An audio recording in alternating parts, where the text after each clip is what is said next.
자, 시간이 많지는 않아서 계획은 조금 논점이 많아서 시간이 걸릴 것 같아서 순서를 조금 바꿔서 맨 이 1권 끝부분에 있는 저거를 하도록 합시다.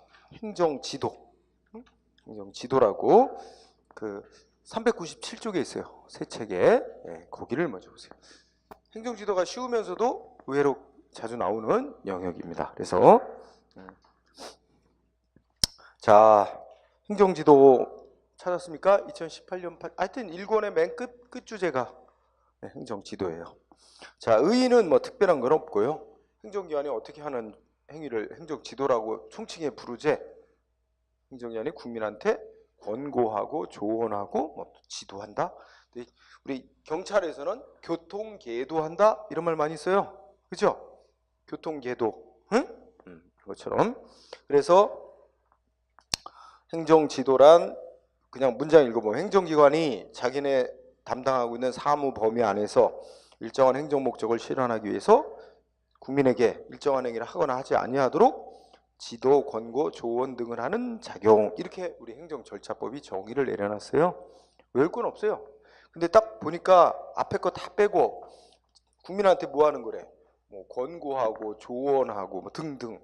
근데 이 단어에서 우리가 추출해 보면 뭐가 나오냐면 권고 조언하면은 이거는 강제성이 없는 거야. 그죠? 국민한테 협조 요청하는 거야. 그리고 따를지 여부는 본인에게 맡기고 따라줬으면 좋겠다 이렇게. 응? 그래서 이 성질이 나와요. 성질이. 행정지도는 그 성격이 어떤 행위냐? 지도는 지도라고 우리가 총칭해 부르는 건 비권력적이다. 그 다음에 이렇게 권고 조언하면 상대방한테 무슨 권리가 생기거나 의무, 따라야 될 의무가 부여되냐? 그런 거 없다. 그냥 따를지 여부는 국민에게 자유로운 선택에 맡기고 따라주면 아주 좋겠다 하는 의미죠. 그래서 이 국민하고 사이에 어떤 권리 의무 같은 법적 효과를 발생시키지 않는 행위는 사실행위라고 또 총칭하거든.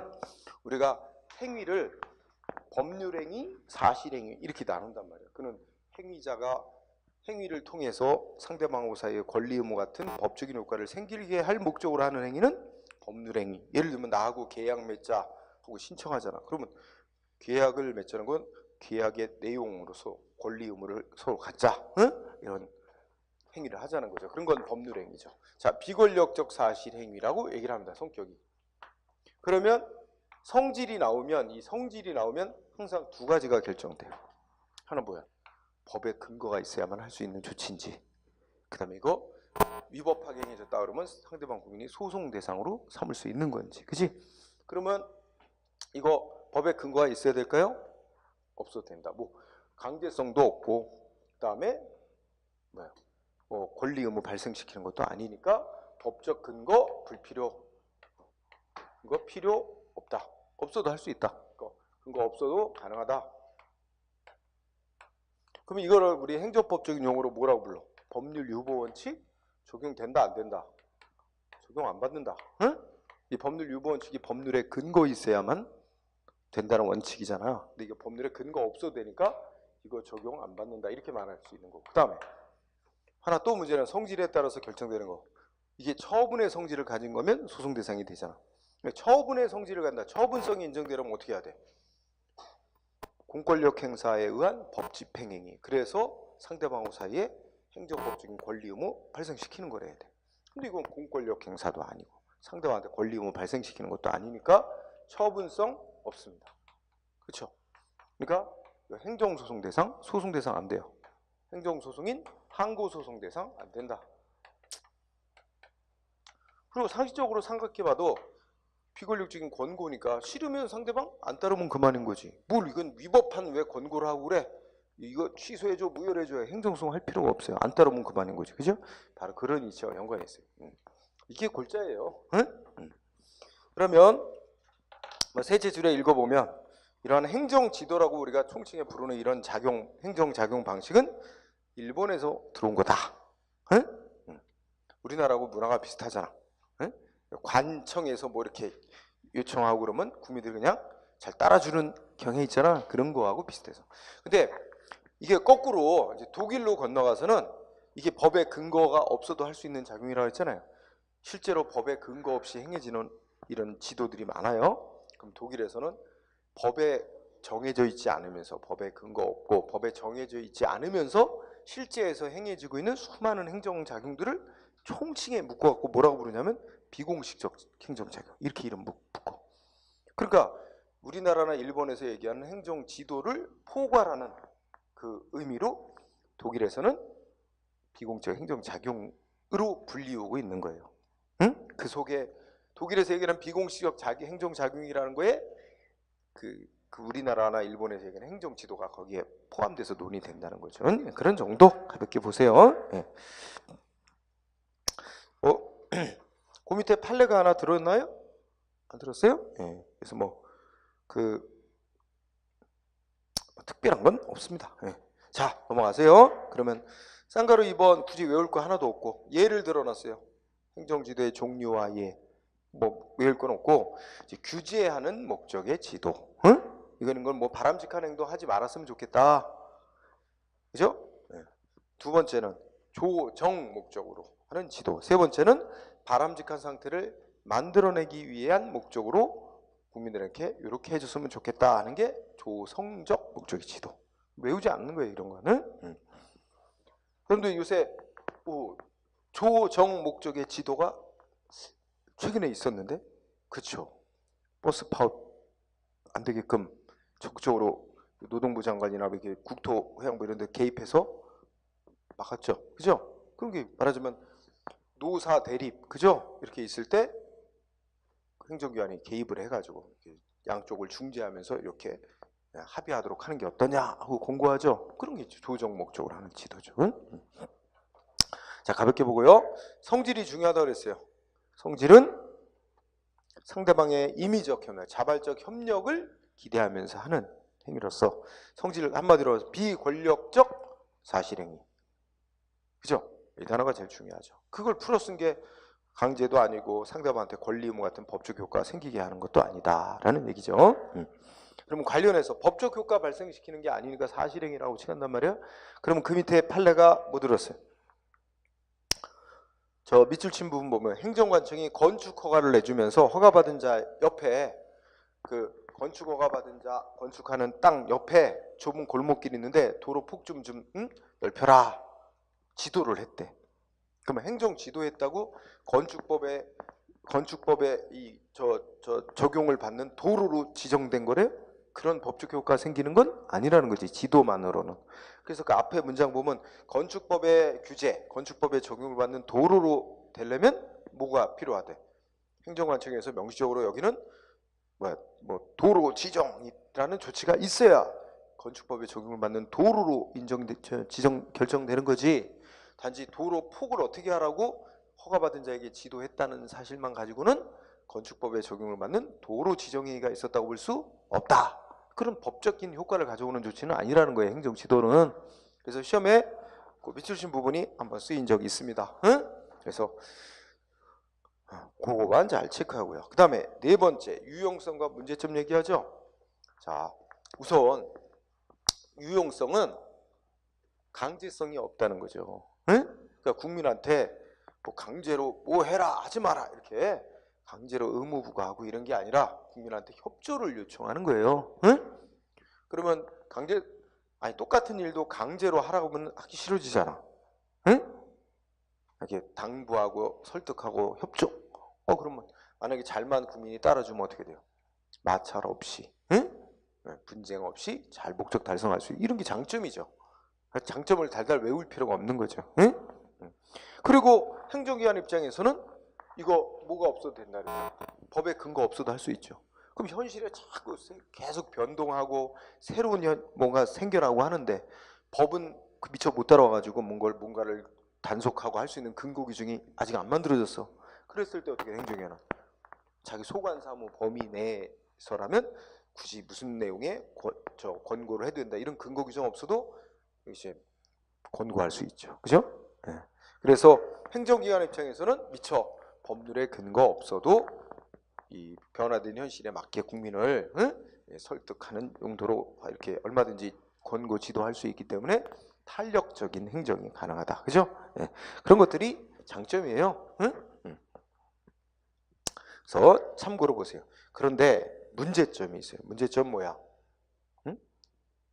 사실상의 강제성이야. 사실상 강제성. 그러니까 법적으로는 권고일 뿐이고 강제성 없다. 안 따라도 되고 그건 본인이 선택할 사항이다. 이렇게 이야기하지만 현실적으로는 받아들이는 일반 국민의 입장에서 볼 때는 행정기관의 권고가 말은 권고. 근데 사실은 강요나 다름없이 받아들이는 경우가 많단 말이에요. 응? 아, 뭐 얼마 전 스승이나 했었지만 학교 다닐 때 생각해봐. 선생님이 야 이거 좀 해줄래? 권고야. 근데 그게 권고로 들려요?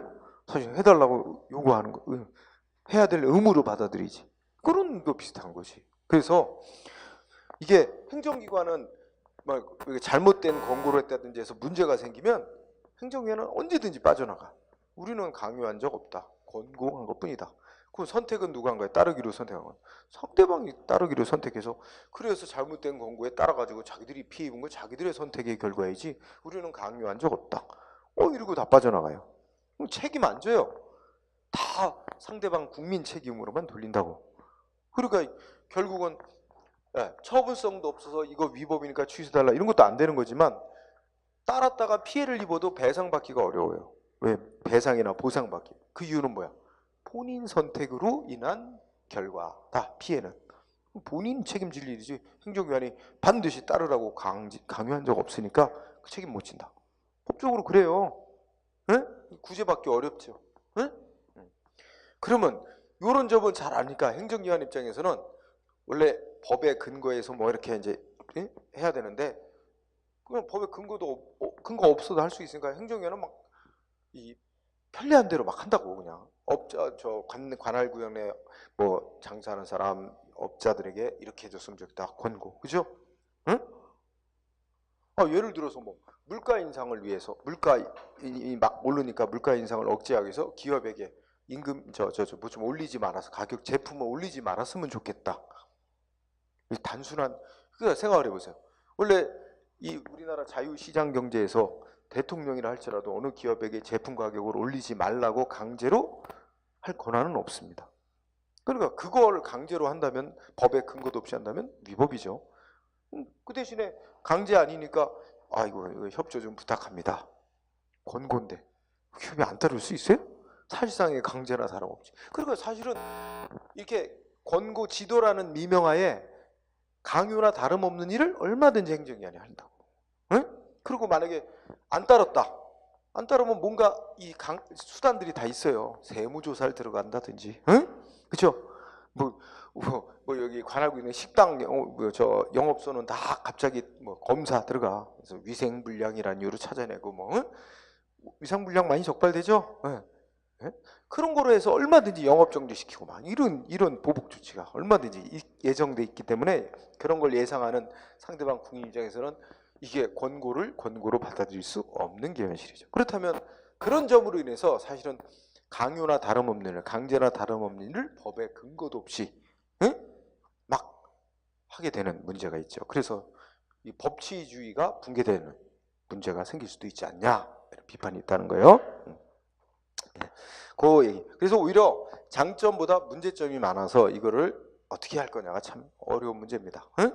어쨌든 좀 이해됐죠? 그러면 오른쪽으로 가보세요. 자, 법적으로 따지면 여기 있어요. 법적 근거, 법률 유보 원칙. 법률 유보 원칙이 법률에 근거 있어야 한다는 건데 어때요? 동그라미 1번. 작용법 법적 근거 요하지 않는다. 그거로 법률 유보 원칙까지는 유보 원칙 적용받지는 않는다.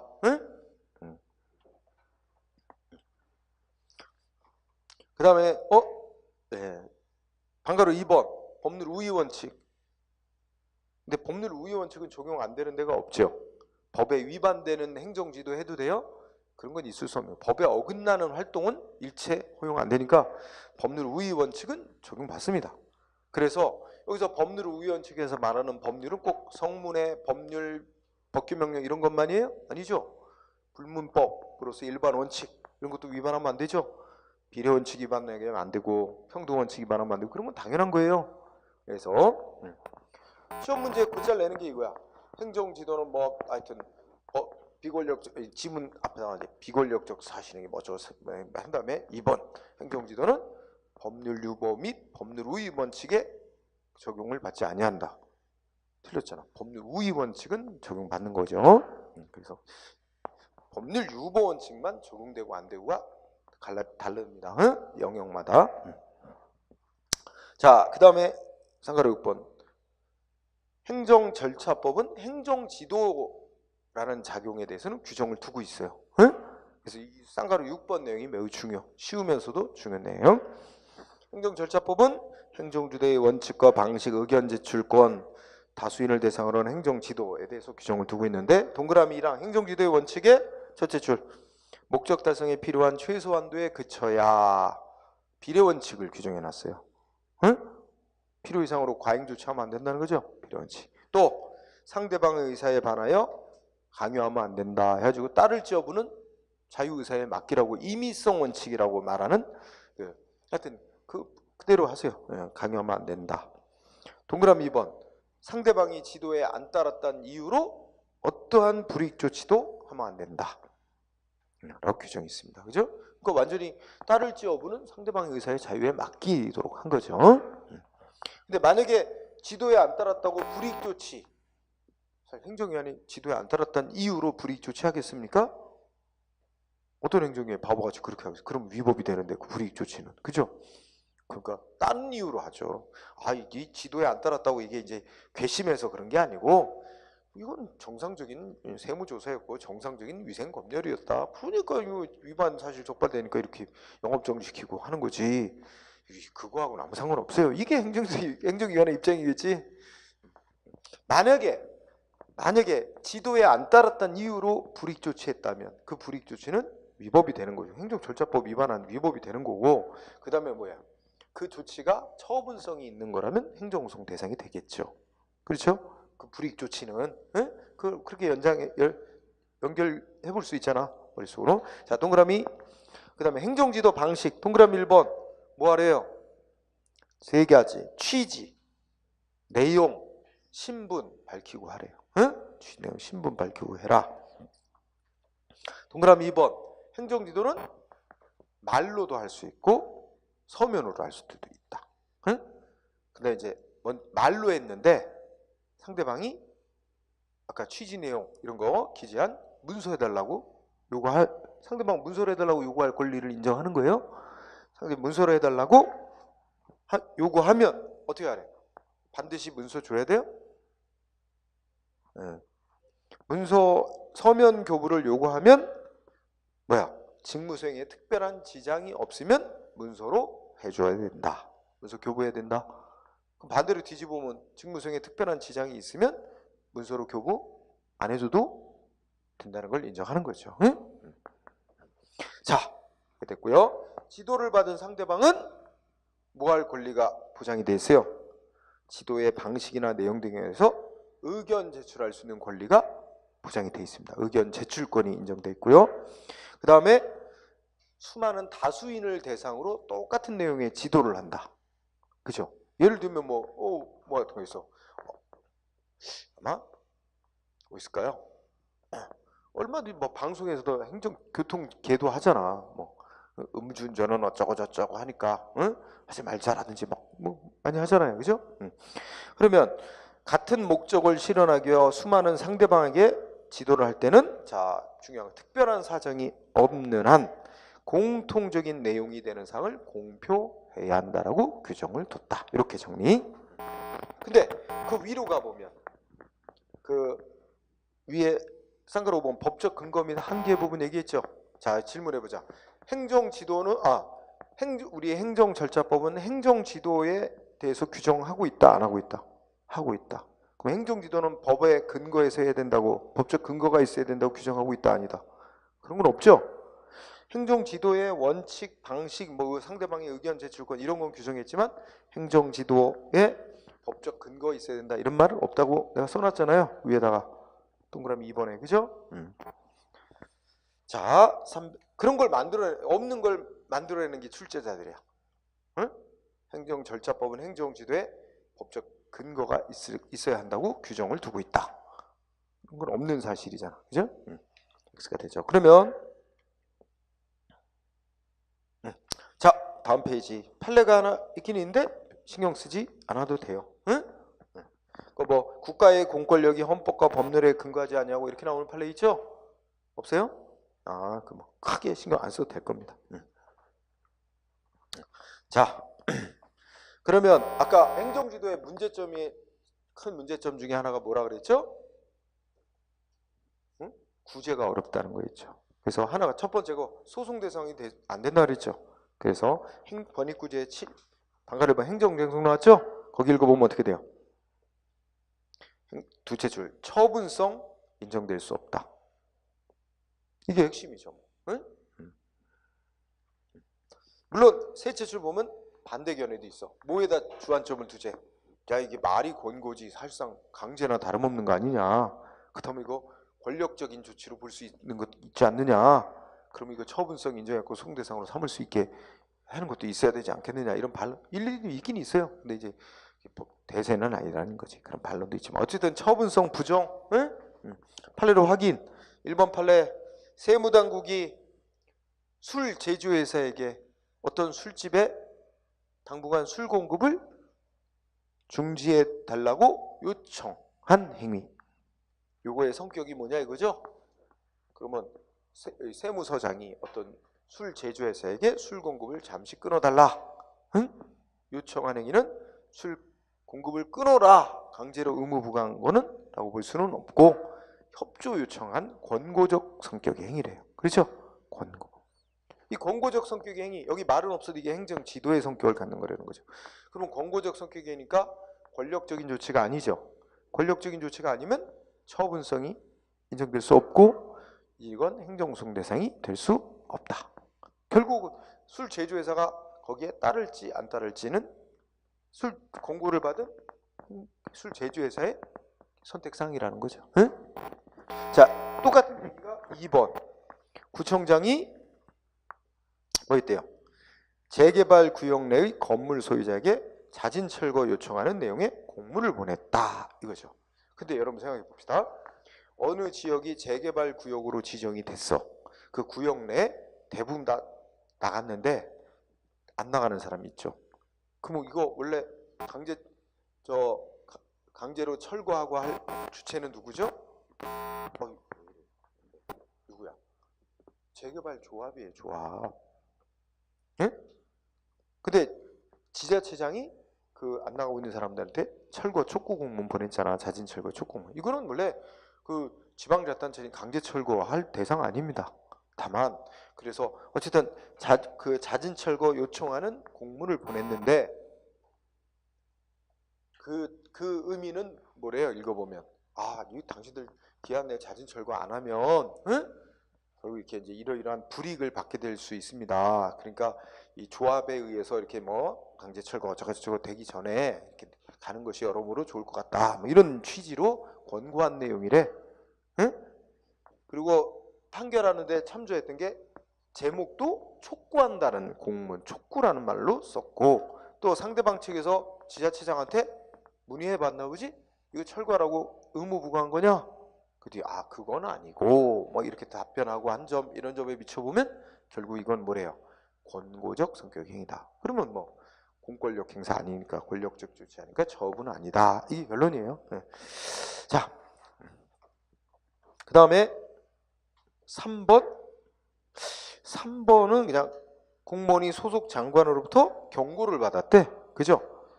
상급자와 싸우고 포관하는 행위 엄중 경고하니 다음부터 이런 일이 없도록 각별히 유념하기 바람이라는 내용으로 공무원에 대해서 서면으로 경고를 했는데 이 서면 글쎄 이건 지금 내기 힘들 것 같다.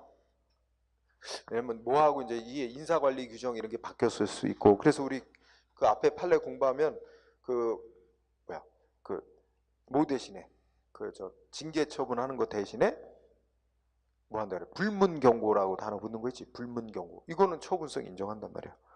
왜냐면 그 경고 받으면 인사관리 그 기록에 기재가 되고 공무원에게 이제 불이익한 효과가 발생하게 되니까 처분성이 이제 소송 대상으로 된다. 그게 오히려 시험에 내는 거지. 가만히 이제 이 판례는 91년 판례니까 30년 전의 판례네, 그죠? 그런 거 생각하면 이거 내기는 그래서 실제 이거 낸 적은 없어. 실제 시험에서는 불문 경고 그거 내지. 그러니까 그렇게 바뀌었다고 보는 게 옳을 것 같아. 근데 나는 이걸 빼든가 해야 될 것 같은데 다음 교재에서는. 근데 이제 잘 모르는 출제자들은 뭐 이런 거 중에서 막 이거 초분성 인정했는지 안 했는지 뭐 이런 거 막 지문 깔아냈단 말이야 아마. 응? 그 다음에 4번 5번 4번 보니까 어떻게 돼요? 누가 했죠? 그 구청장 같은 자가 행정청이 전기전화 공급사업자, 예를 들면 뭐야, 전화회사나 그죠? 한전에다가 한국전력공사에다가 구청장이 저기 저 불법 건축물에 대해서 전기전화 공급하지 말아달라고 요청했대요. 이것도 뭐래? 권고에 불과하다. 공권력 행사 아니니까 처분 아니다. 응? 다 똑같은 이치네. 1, 2, 4번. 응? 다 그렇게 알아두세요. 그러면 그 뒤에 건 더 오래된 건데 그냥 5번은 뭐야? 무슨 농지를 무슨 다른 용도로 지멋대로 그 무슨 용도로 쓰게 되어 있는 땅을 허락받지 않고 다른 용도로 막 지멋대로 바꿔서 사용했대. 용도를 바꿔서. 그러다 걸리니까 군수가 뭐 했대? 야, 원상복구해놔. 그리고 이거 안 하면 강제로 집행할 거야. 뭐 이렇게 보냈나 보죠. 촉구하는 공문을. 그래서 끝에 보니까 원상복구 촉구하라고 공문 보냈대요.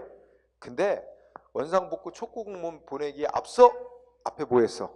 원상복구 명령 내리고 계고까지 했대. 그거는 공권력 행사인 처분이야. 근데 얘가 이걸 안 하니까 한 번 더 촉구하는 공문을 보냈는데 그거는 새로이 의무를 발생시키는 건 아니고, 예? 그 앞서 의무 발생한 조치 있잖아. 철거명령 그 계고 처분.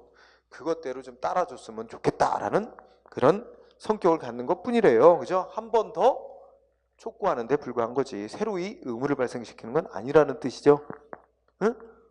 그런 뜻으로 보세요. 예. 자, 그래서 시험은 주로 1번하고 2번하고 4번, 1, 2, 4 요거를 잘 체크하면 될 것 같아요. 그 다음에 헌법소원을 보세요. 여러분 헌법소원은 어느 때 하는 거지?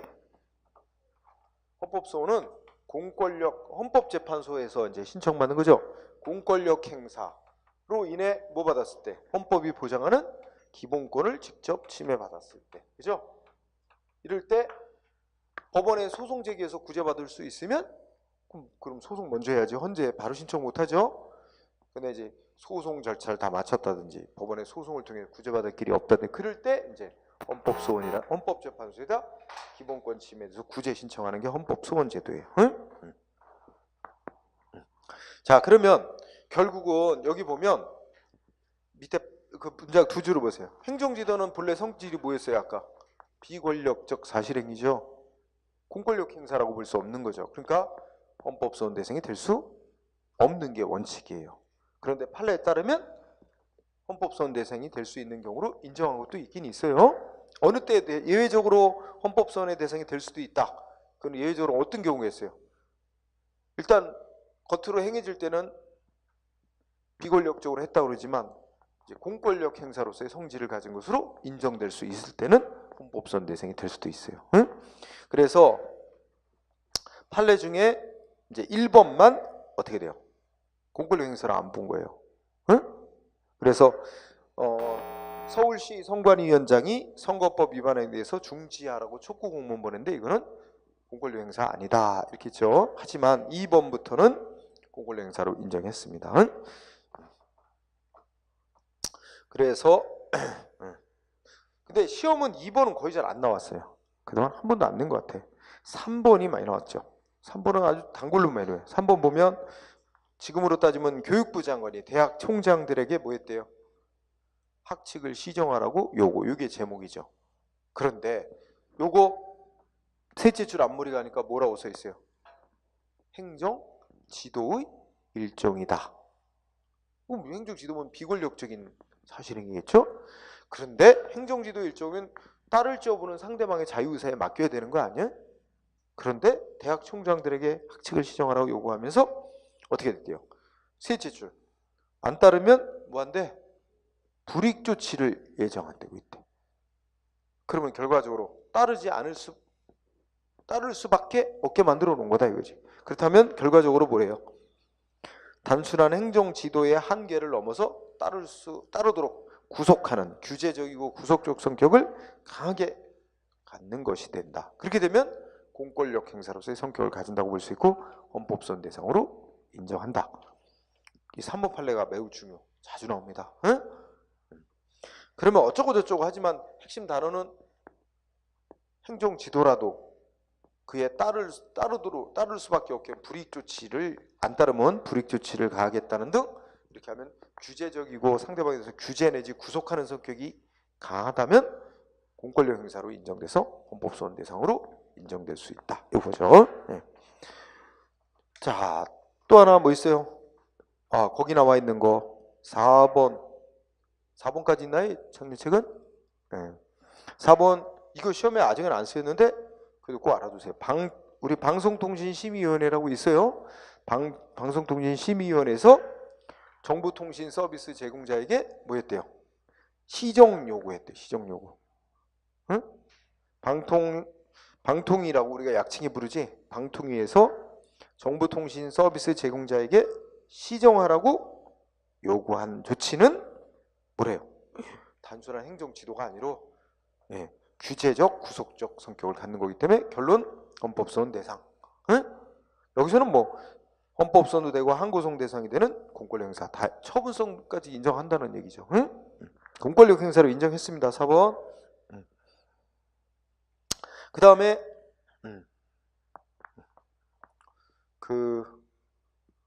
새 책에서는 5번이 있죠. 5번.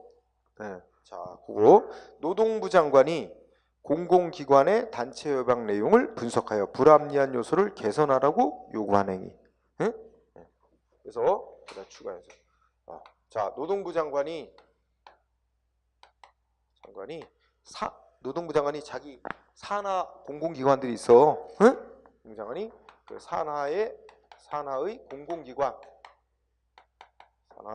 산하의 공공기관 산하의 단어 붙이면 노동기관이 노동부 산하 공공기관의 단체 협약 노사 간의 단체 협약 내용 분석하여 협약 내용 분석하여 분석 후 뭔고 불합리한 요소 개선 요구 분석한 후에 불합리한 요소 개선하라고요. 불합리한 요소 개선하라고 개선 요구한 거.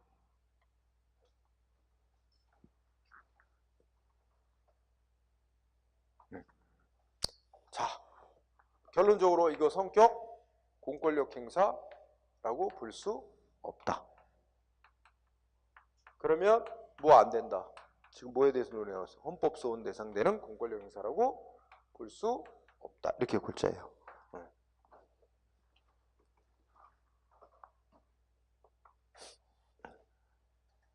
뭐 그거 하나 정도? 5번 하나? 그리고 새 책 있는 사람은 6번도 똑같은 위치니까 체크해 놓으세요. 응? 6번도요. 자, 그러면 구제 방법으로서 또 뭐 받기 어려울까요? 아까 손해배상 받기도 어렵고 손실보상 받기도 어렵다 그랬어요. 이유가 뭐라 그랬어요? 결국은 안 따라도 되는데 본인이 따라서 피해가 생겼으니까 다 본인 책임으로 돌리는 거예요. 응? 따라서 우리 일단 읽어볼까요? 자, 손해배상과 관련된 건 국가배상법인데 국가배상법은 공무원이 직무를 집행하면서 고의과실로 위법하게 해서 타인의 손해에 미치면 국가가 배상해야 된다 규정이 있어요. 그럼 여기서 공무원 측에서 행정위원회 국민에게 지도하는 거 있죠. 행정지도도 어디에 포함되는 거예요? 공무원의 직무행위에는 당연히 포함돼요. 응? 근데 그러면 공무원이 법에 어긋난 위법한 지도를 했고 상대방이 그걸 따랐어. 그 손해가 났어요.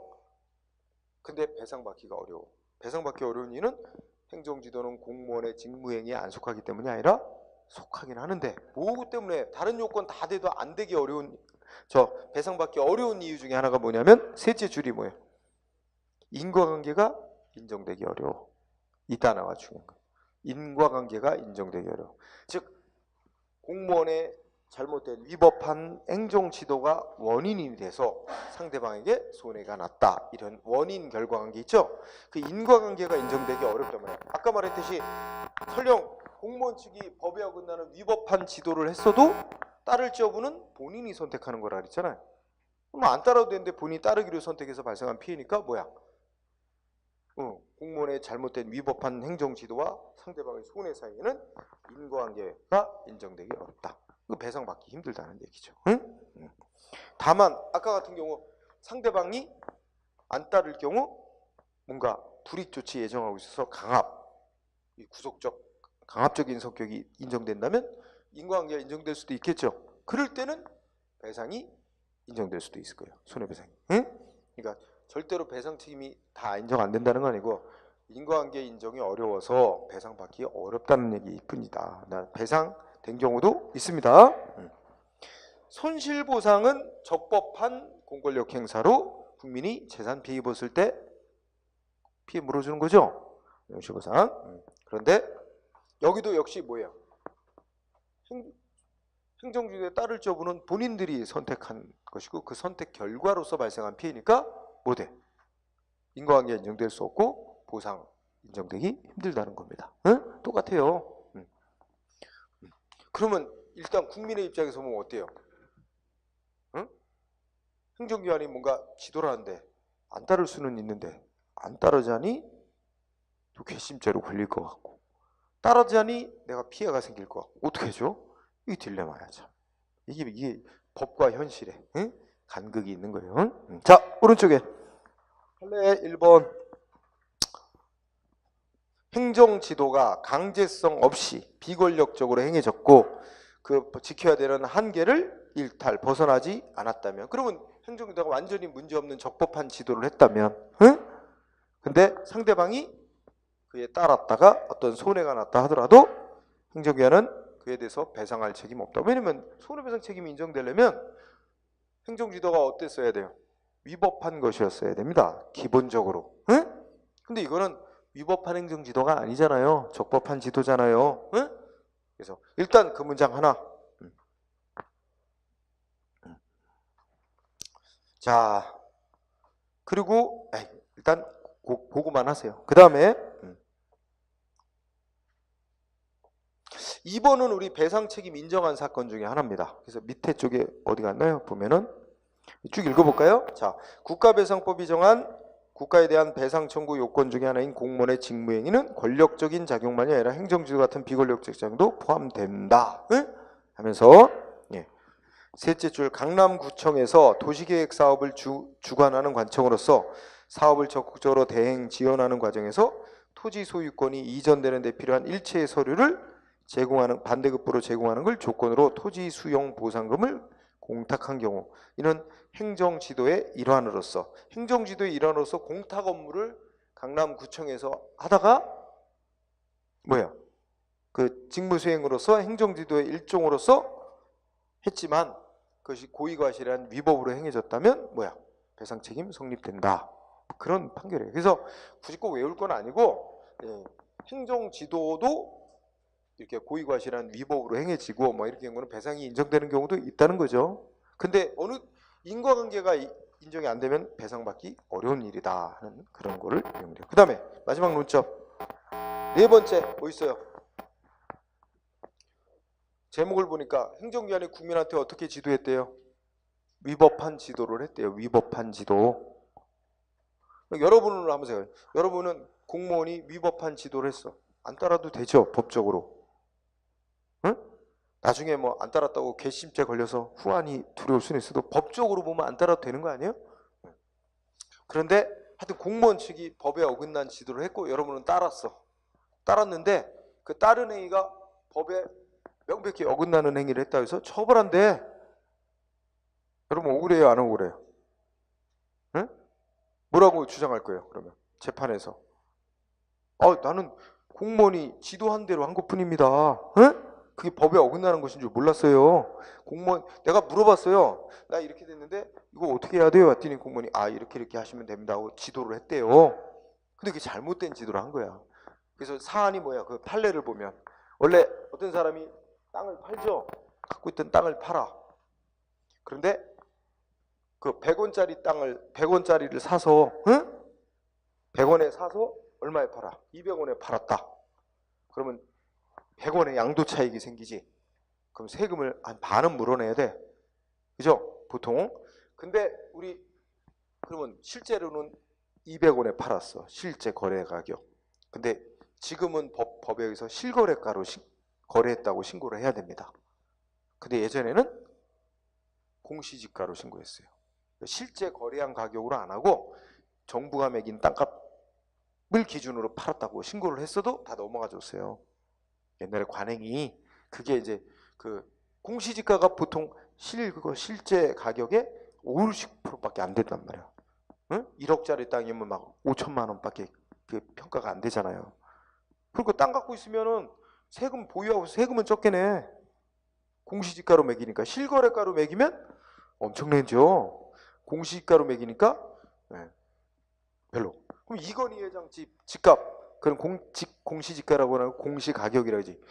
이거 우리나라에서 제일 뭐 비싼 집이라며. 이건희 회장 집 뭐야? 얼마래? 공시가격으로만 뭐 얼마인데 그거야 2배 이상이야. 실제 거래 가격은. 공시가격, 공시지가가 이렇게 적게 매겨져 있는 거죠. 현실가를 반영을 못하죠. 자, 어쨌든 어떤 사람이 자기 땅을 팔고, 야, 이게 그동안에 법이 바뀌어서 이게 실거래로, 거래가로 거래했다고 신고를 해야 되는 것 같긴 한데 잘 모르겠다. 그래가지고 어떻게 했어요? 공무원한테 물어봤다는 거지. 공무원이 그동안에 이제 해온 관행대로, 야, 꼭 실거래가를 안 했다고 공시지가로 거래했다고 거래 신고를 하면 됩니다. 잘못된 지도를 해준 거예요. 그래서 그대로 공시지가로 신고를 했어. 그랬더니 이게 이제 현재는 바뀐 법에 의하면 실거래가로 신고를 해야 된다. 그렇게 안 하면 세금을 탈루할 목적으로 하는 거다 해서 형사처벌 대상으로 뭐 벌금, 징역형 이런 거 하는 거예요. 그래서 이 사람이 지금 이게 재판에 넘겨진 거예요. 지금 기소돼서 형사재판. 이 사람 막 억울하다고 항변하는 거야. 자기는 몰라, 뭐 저 공무원한테 물어봤는데 공무원이 그렇게 실거래가가 아니라 공시가로 신고해도 됩니다. 그래서 그대로 따른 것뿐이다. 그러니 이게 설령 법에 어긋나는 행위라 해도 공무원의 잘못된 지도를 받고 한 거니까 그 위법하다고 처벌 대상으로 하지 말고 그 위법하게 한데 정당한 이유가 있다. 그러니까 그 위법성을 조각, 즉 부정해서 처벌하면 안 된다고 주장했어요. 이 땅 주인은, 소유자는. 그러나 판례는 뭐래? 바닥에 깔리는 논리가 이거예요. 설령 공무원이 이렇게 잘못된 지도를 했더라도 그거에 따를지 여부는 역시 뭐야? 본인이 선택한 거 아니냐. 그 본인이 따르기로 선택해서 한 행위가 법에 명백히 위반되는 행위라는 게 분명하다면 공무원의 잘못된 지도에 따랐다는 이유만으로 정당화될 수 없다. 결국 처벌 대상이 될 수밖에 없다. 이겁니다. 위법성 조각되지 않는. 조각은 부정이라는 단어, 부정이라는 의미로 보는데 위법성이 부정된다고 할 수 없다. 응? 그렇게 생각하시면 돼요. 그래서 이 판례도 이제 잘 나옵니다. 응? 어떻게 생각하면 공무원의 그러니까 이 사람은 좀 개인적으로는 억울할 수는 있을 거예요. 그렇죠? 근데 법 논리적으로는 지도는 권고에 불과한 거니까 선택은 본인이 하는 거다라는 바탕에 깔려 있는 거다. 이렇게 생각하시면 돼요. 그래서 오늘 1권의 시간상 끝부분을 마지막으로 했어요. 그래서 다음 시간에도 여러분 1권만 가져오세요. 그래서 이것만 가져오시면 다음 시간에 할 주제가 행정계획, 공법상 계약 이런 주제가 있어요. 또 행정지도 앞에 행정상 사실행위학 하는 부분이 있어요.